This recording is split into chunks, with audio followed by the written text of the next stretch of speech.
Nagaan isiniif haa ta'u, akkam nagaa keessanii barnoota yookaan leenjii PLC Programmingii afaan Oromoodhaan isiniif qabadheera. Chaanala keenya subscribe, like gochuudhaan kutaalee itti aanan argachuu dandeessu. Akkasumas gaaffii fi yaada keessan karaa imeelii yookaan teelegiraamii kiyyaan naaf barreessaa. Hayyee egaa barnoota keenya PLC maal jechuu akka ta'e hubachuurraa haa kaanu. PLC'n Programmable Logic Control yommuu ta'u, innis brain yookaan sammuu warshaalee fi maashinoota baay'ee dugda duuba jirudha. PLC Programmingiin computer programmingii irraa addadha.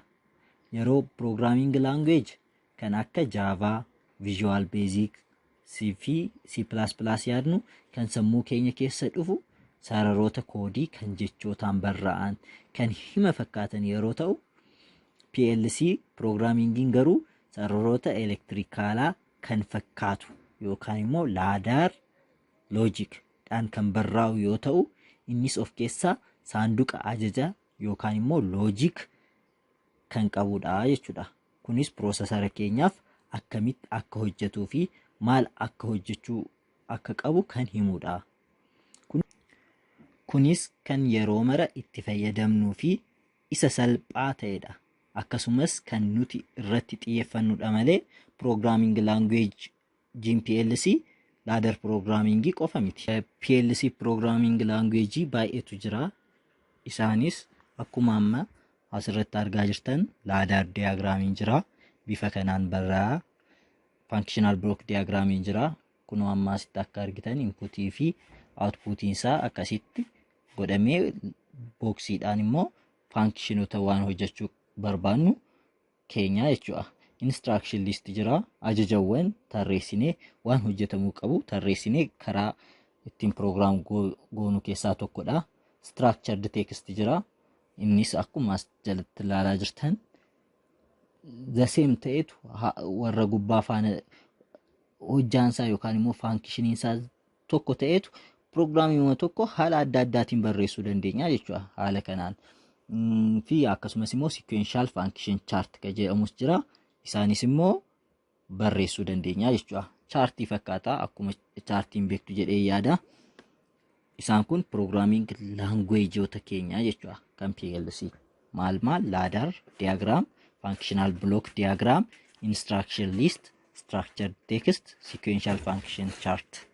Software'oota PLC programmingii baay'ee qabna.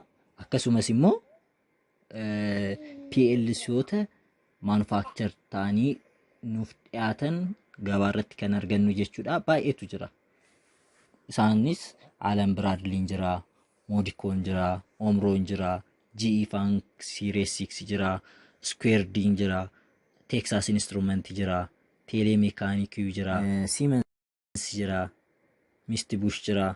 Isaan kun gosoota PLC nuti gabaa irraa argachuu dandeenyu. Kana qofas miti. Kabiraas baay'eetu gabaa irratti argama. Akkuma amma asitti argaa jirru maqaa PLC'oota bukkee software'oota programmii isaanii barreessuuf itti gargaaramnu nuuf taa'ee jira. Fakkeenyaaf Allen Bradley'n software'ii Rockwell software RS Logix 500 kan jedhamuun barraa nuti xiyyeeffannee kan laallu Allen Bradley PLC Allen Bradley dhaaf akkamitti akka barreessinudha. Yaa'u ladder programmingii akkuma dura isinitti hime ladder programmingii fayyadamnaa erga jennee ladder programmingii hundumaafuu wal fakkaataadha kan isa tokko yoo barre. Kanaafuu Allen Bradley ilaalla. Rockwell software RS Logix 500 fayyadamnaa jechuudha.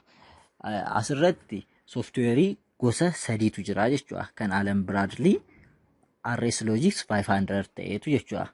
Akkuma asirratti argaa jirtan inni kun programmingii keenya barreessuuf nu gargaara. Inni kun immoo programmii keenya simulate gochuuf akkamitti akka hojjetu ilaaluuf nu gargaara.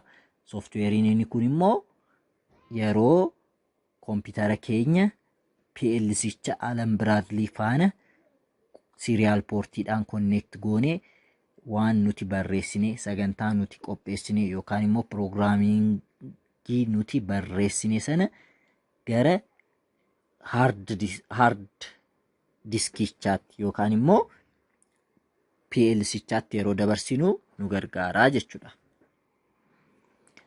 Okay, kana yoo jenne fakkiidhaan arguu yoo barbaadde Alan Bradley'n miin isaa yookaan immoo qodaan isaa kana fakkaataa jechuudha. Kan Alan Bradley. Siemens immoo kana fakkaataa meeshaan isaa yoo iddoo tokko deemtanii arguu dandeessu isinis. Omron kana fakkaata.